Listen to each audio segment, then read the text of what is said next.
اهلا يوتيوب، عاملين ايه؟ بتمنى تكونوا بخير. دي تالت حلقة من السلسلة بتاعتنا. فيديو النهاردة ازاي تتعاملوا مع البنات الخبيثة. هقول لكم كده كذا موقف وازاي تتعاملوا في الموقف ده، زي ما بيقولوا اجابة نموذجية كده، وانتوا فيما بعد هتتعلموا ازاي تردوا. اول حاجة مثلا في اي مكان تجمع صحاب، في الكلية، في المدرسة، ايا كان، انتوا قاعدين شلة صحاب وانت قاعدة، انت مثلا انت وصاحبتك وهي وصحابها، ومثلا او صاحبتك عارفة البنت دي، وقاعدين شلة بنات كده مثلا مع بعض او تجمع وكده، هي من اول القعدة لاخرها عمالة تبصلك بصات يعني اللي هو بقرف، او من فوق لتحت كده. اول مرة كده هقول لها بصي على قدك، تمام؟ يبقى المفروض ان انا واحدة بصيت لي بقرف او من فوق لتحت وكده يعني، والشغل ده انتوا عارفينه، تمام؟ فالمفروض ان انا من اول مره اقول لها بصي على قدك، او انت بتبصي لي كده ليه. محتاجه اقول لكم ان هي لو كترت معاكي في الكلام ولقيتيها برضو عماله تستهبل وهي اساسا معهاش حق ان هي تعمل كده، فالمفروض ان انت تتخانقي معاها عادي جدا، حتى لو انت قاعده في تجمع صحاب. واحده بتسرح بيكي بالكلام، عارفه اللي هو البنت اللي بتقول كلام ما حصلش قدام الناس عشان تبان ان هي جامده وحلوه، ويعني اللي هو ايه، انا بضحك ودمي خفيف، عايزه تسرح بيكي قدام المجموعه اللي انت قاعده فيها او ايا كان الناس اللي انت قاعده معاهم، وتعمل عليكي نمره يعني عشان تضحك الناس. فمثلا هتتكلم عن مكان او عن شخص وهمي مش موجود اساسا، بس هي زي ما قلت لك بتحاول تضحك الناس، تقولي لها اه انا عارفه المكان ده، انا روحته قبل كده. فالمكان ده اساسا هي وانت وهي عارفين ان الكلام ده اساسا المكان ده مش موجود، او مثلا الشخص ده مش موجود. فلما تقولي لها اه انا عارفه الشخص ده دمه خفيف، او تبداي تتكلمي عنه او عن المكان ده، تقولي اه ده انا روحته قبل كده، الاكل هناك حلو ولا حاجه، هتبدا تفهم انه انا عارفه ان انتي بتسرحي بيا بالكلام، وانا بجاريك اهو في النمره اللي انتي بتعمليها عليا. والله يا جماعه صدقوني، لو طبقتوا الحاجات اللي انا بقول لكم عليها دي بالظبط، وانتوا مع الوقت، انا بس بديكم زي ما قلت لكم اجابات كده، انتوا مع الوقت هتعرفوا ان انتوا تقولوا اجابات من عندكم، او كلام نفسه هيطلع من عندكم انتوا، بس هو الموضوع محتاج تدريب. طيب واحده صاحبتك كمان، هي انتوا كنتوا صحاب بقالكم سنين، وبقالها مثلا فتره، او مثلا بقالك فتره انتي ملاحظه عليها ان هي اتغيرت معاملتها معاكي، تمام؟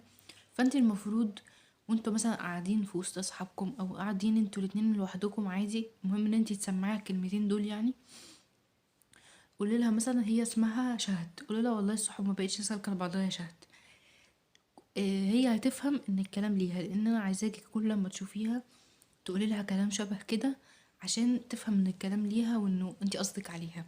غالبا الموضوع ده بيحصل اكتر في الكليه او في المدارس، اتنين تلاته اصحابكم قاعدين مع بعض، مثلا البنت دي معروف عنها ان هي بتكلم طوب الارض، وانتوا فاهميني يعني، ماشي؟ وهي عماله تهزر معاكي وعايزه تقلل منك، فانت اساسا واحده يعني سوري مش كويسه، فاللي هو انت بالذات ما ينفعش تتكلمي، عشان لو حد هيتكلم معاكي هيقول عليكي كلام كتير قوي.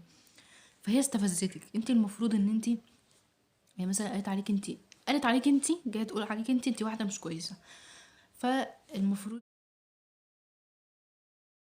فهي في وسط القعدة عمالة تتكلم قد هي محترمة وقد هي جميلة وتحفة، فقولي لها في نص الكلام كده، قولي رأيك عادي بكل بساطة وما تخافيش، قولي لها والله هو الرخيص دايما سهل.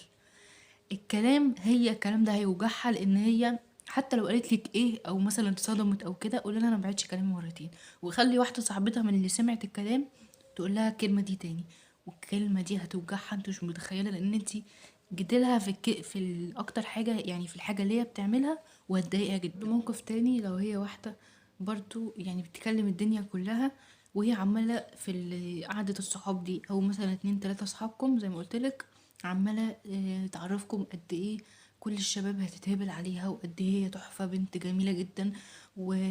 وهي اساسا مش فاهمة انه يعني عشان هي بتكلمهم فهم عمالين ينفخوا فيها بقى وكده يعني، لكن هي ما تعرفش هما بيقولوا عليها ايه من الظهر. فبرضو انت ممكن تقولي لها كلمة، تروحي بصلها كده، تمام، وتقولي لها كده بكل يعني ايه خبث، وفي نفس الوقت انا يعني ايه ابتسامة كده اللي هو ايه بريئة، تقولي لها ايه اصل يا روحي الحاجة السهلة بيوصلوا لها ناس كتير بس. وبعد كده ابتسمي لها ابتسامة كده اللي هو بريئة، وانا مش قصدي حاجة لكن انتي قصدك. واكيد لو جنبها بنات صحابها اكيد هيفهموا ان الكلمة دي عليها، تمام، وهيقولوا لها حتى لو هي ما خدتش بالها.